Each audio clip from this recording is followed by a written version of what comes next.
గురూజీ 72 గంటల్లోనే ఫోన్ లోని అద్భుతమైన జ్యోతిష్య పరిష్కారం చూపిస్తారు. నమ్మండి, నమ్మకపోండి, ఇది నిజం. శ్మశాన కాళి రుద్ర చౌడీదేవి ఆరాధకులు నంబర్ 1 వశీకరణ స్పెషలిస్ట్. గురూజీ మనిషి పుట్టుక నుండి చనిపోయే వరకు వచ్చే అన్ని క్లిష్టమైన సమస్యలకు పరిష్కారం ఇక్కడ లభిస్తుంది. విద్య, ఉద్యోగం, వ్యవహారం, స్త్రీ ప్రేమ, పెళ్లి, సంతానం, స్త్రీ పురుష వశీకరణం, భూవశం, భార్యాభర్తల కలహాలు, కోర్టు సమస్యలు, విడాకుల సమస్యలు, చేతబడి, అప్పుల బాధ, ఇంకా మీకు ఎలాంటి సమస్యలు ఉన్నా 72 గంటల్లోనే.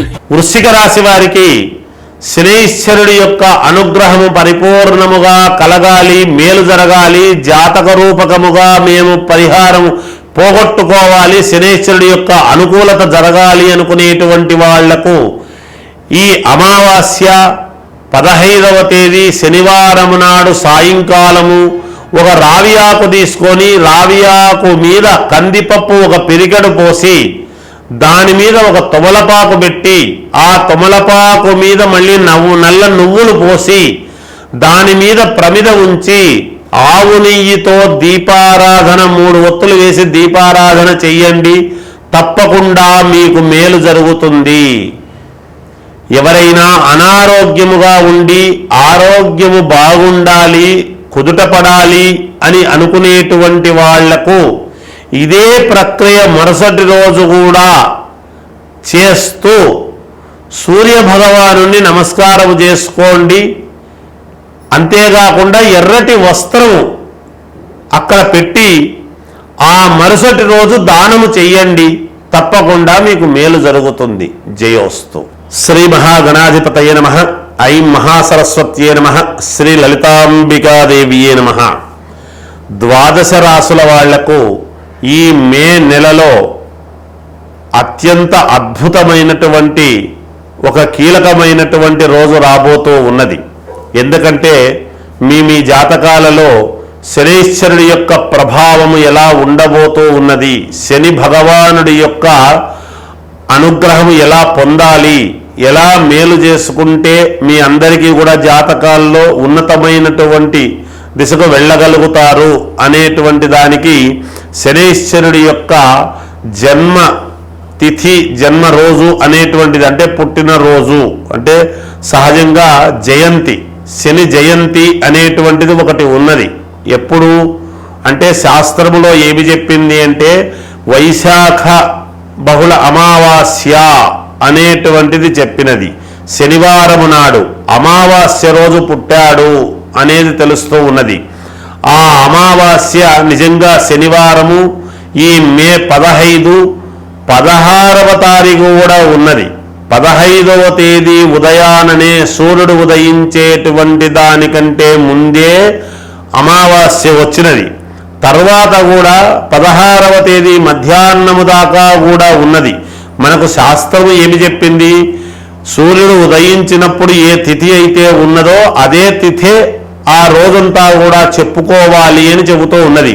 అందుకని శని ఆదివారాలు చాలా అత్యంత కీలకముగా ఉండబోతూ ఉన్నాయి. నిజానికి శాస్త్ర ప్రకారము శనీశ్వరుడు శనివారము నాడే పుట్టాడు. మరి ఆదివారము కూడా కీలకమవుతూ ఉన్నది. ఆదివారం ఎందుకు కీలకమవుతున్నది?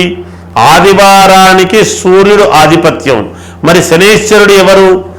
సూర్య భగవానుడికి సౌజ్ఞాదేవికి, సౌజ్ఞాదేవి సూర్య భగవానుడితో వివాహము చేసుకుని కొంతకాలం కాపురము చేసి మరి యముడు యమున అనేటువంటి సంతానాన్ని పొంది తర్వాత సూర్య భగవానుడి యొక్క వేడికి ఆ సౌజ్ఞాదేవి ఆమె కాపురము చెయ్యలేక ఆ వేడికి సూర్య భగవానుడి దగ్గర, స్వామి మీ వెలుగు లోకానికంతటికీ కావలసినటువంటిదే, కానీ నేను మీ వేడికి తట్టుకోలేకపోతూ ఉన్నాను, మీ ధాటికి నాకు ఏమాత్రము నా శరీరము అందుకు సహకరించకుండా ఉంటూ ఉన్నది, మరి ఏమి నేను చెయ్యాలి అంటే మరి సూర్య భగవానుడు ఏం చేస్తాడు?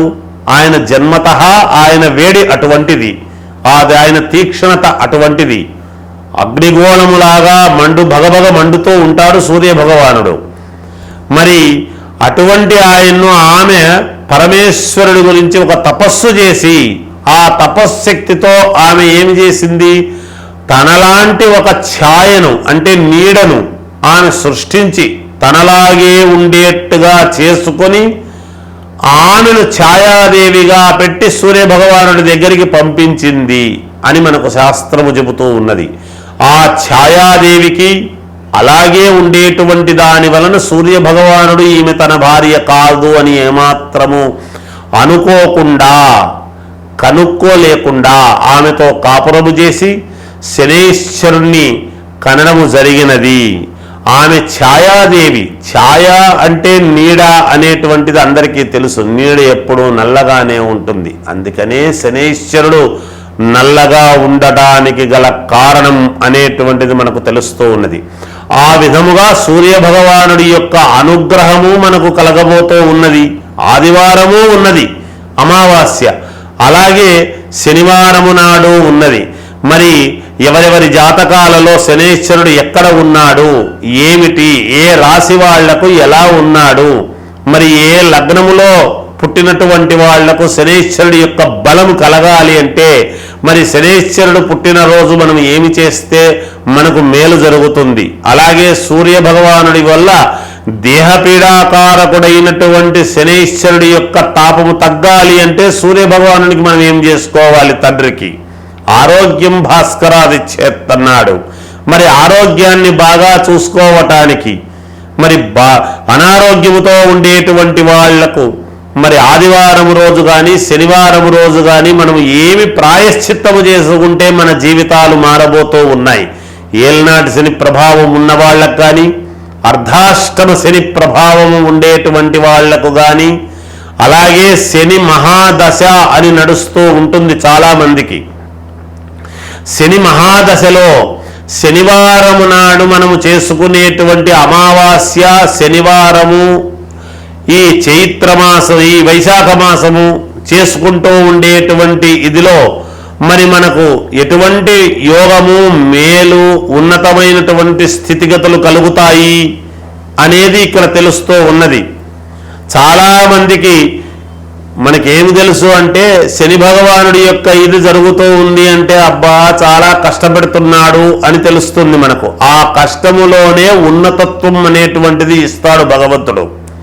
అలాంటిది శనైశ్వరుడి యొక్క అనుగ్రహము మనకు పరిపూర్ణముగా కలగాలి అంటే ఏ ఏ రాశి వాళ్ళు ఈ శని ఆదివారాలలో మనం ఏమి చేసుకుంటే మనకు మేలు జరుగుతుంది, ఏ రాశి వాళ్ళు ఎలా చేసుకుంటే మేలు జరుగుతుంది అనేటువంటిది 12 రాసుల వాళ్లకు ఏలినాటి శని ప్రభావం ఉన్నా లేదా సప్తమములో శని ఉండినా ఎవరికైనా మామూలుగా వాళ్ళ వ్యక్తిగతమైనటువంటి జాతకములో అలా సప్తమ శని ఉన్నా, అష్టమ శని ఉండినా, అర్ధాష్టమ శని అనేటువంటిది ఉండినా, పంచమ శని అని ఉండినా, ఇలా ఎక్కడెక్కడ శని ఉండి ఇబ్బందులు పెడుతున్నాడా యోగదాయకముగా ఉండేటువంటి వాళ్లకు చేసుకోవాల్సిన పని లేదు. కానీ అయినా మనకు ఒక్కసారి శనైశ్వరుణ్ణి తలుచుకోవడంలో తప్పు లేదు కదా. అది కదా మనకు కావాల్సినటువంటిది. అనారోగ్యము ఉండేటువంటి వాళ్లకు ఏమి చేసుకుంటే శనైశ్వరుడు దేహపీడను పోగొట్టి మనకు పూర్ణ ఆరోగ్యము కలగడానికి తండ్రికి ఒక అనుకూలత చేస్తాడు.